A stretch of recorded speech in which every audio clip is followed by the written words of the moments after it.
My husband and I were planning a trip to Rome, Italy.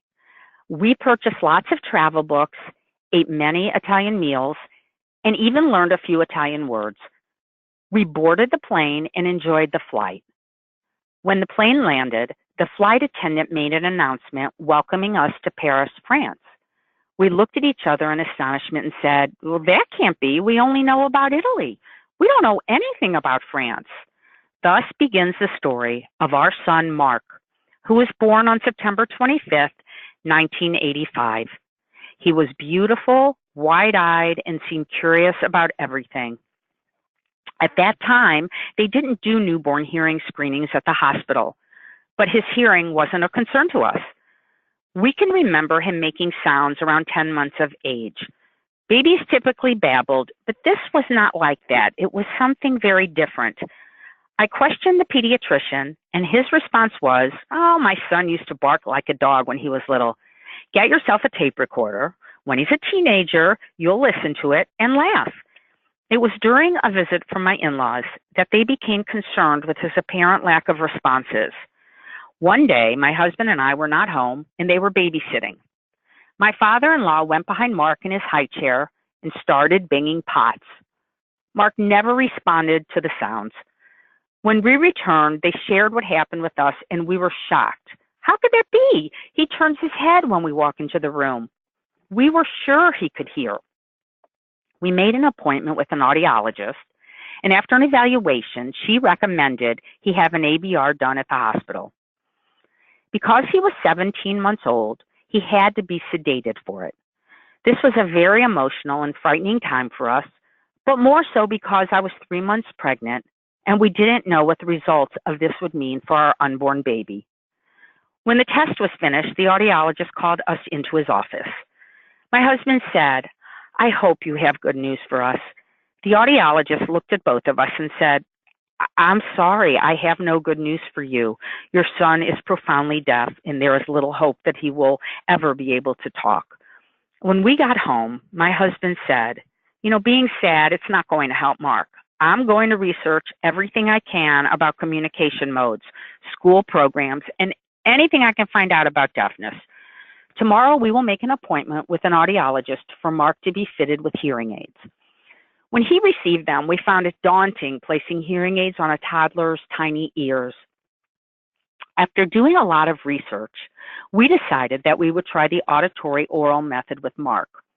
We felt that we would try this first, and if it was not successful, we would rethink the choice and place him in a total communication program.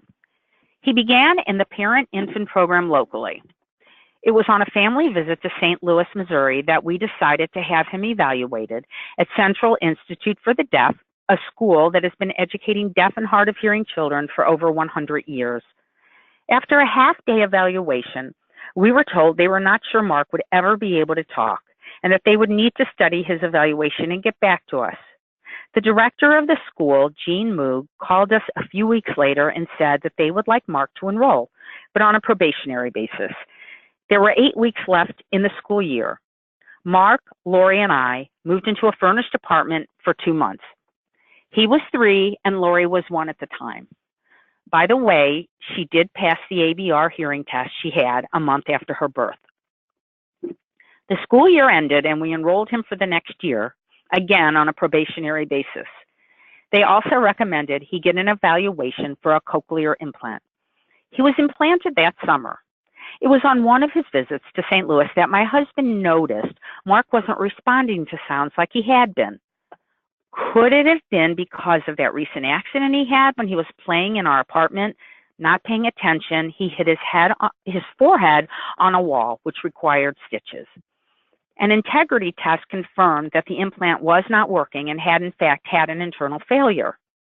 We spoke to many experts in the field and the doctor who did the surgery, and we decided we would explant the device and implant a new one. The accident was a blessing because we may have never known or questioned his hearing. We may have thought this was the norm for Mark and that his lack of responses was just how the implant worked for him. Wow, what a difference the new implant made. He took off running. I should say he took off talking. His speech and language developed at a very fast pace. And while they thought he would be at the school for the deaf through 8th grade, they reevaluated his progress and decided he would graduate at the end of 1st grade. Mark ended up at the school for 4.5 years, and his graduation from 1st grade meant we could all be back together again at home in Virginia. He began 2nd grade, mainstreamed in a private school setting, and stayed there until we decided he was ready to attend our neighborhood public elementary school in 6th grade.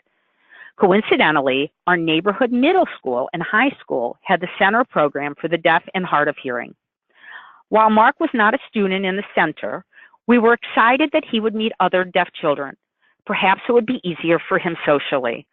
Unfortunately, this was not to be.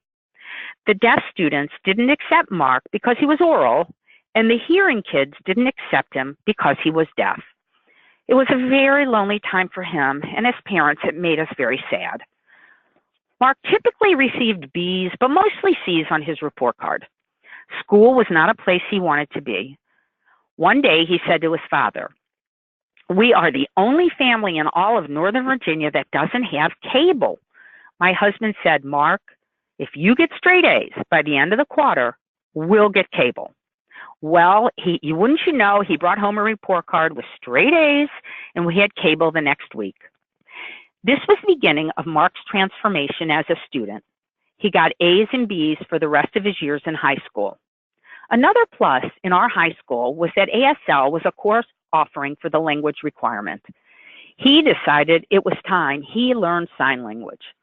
College was next, and he attended Tufts University in Boston, where he majored in biology. It was a wonderful 4 years for him because he finally had close friends that didn't care that he was deaf and respected him for who he was.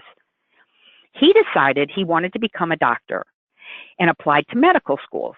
He applied to 29 schools and was rejected by 27 and waitlisted at 2. He never got off the waitlist that year. He realized he needed to build his resume and gain more experience. He attended Drexel University and received a master's degree in public health. He reapplied to 20 medical schools this time and was accepted at 3. He went to West Virginia University School of Medicine in Morgantown, West Virginia.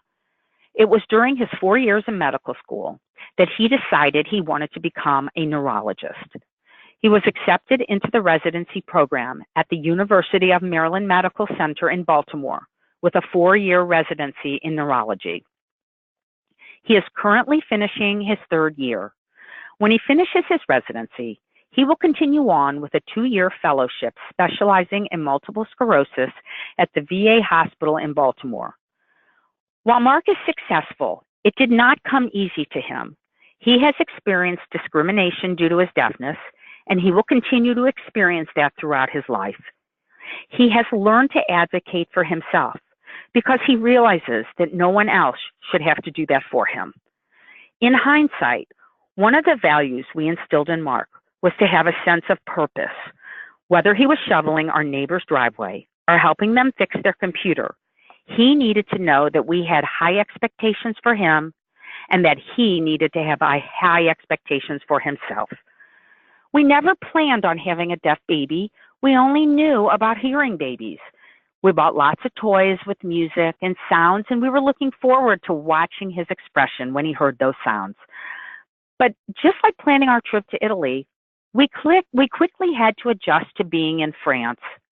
Our life with Mark has been an amazing and wonderful adventure. Sometimes we should be thankful for life's detours.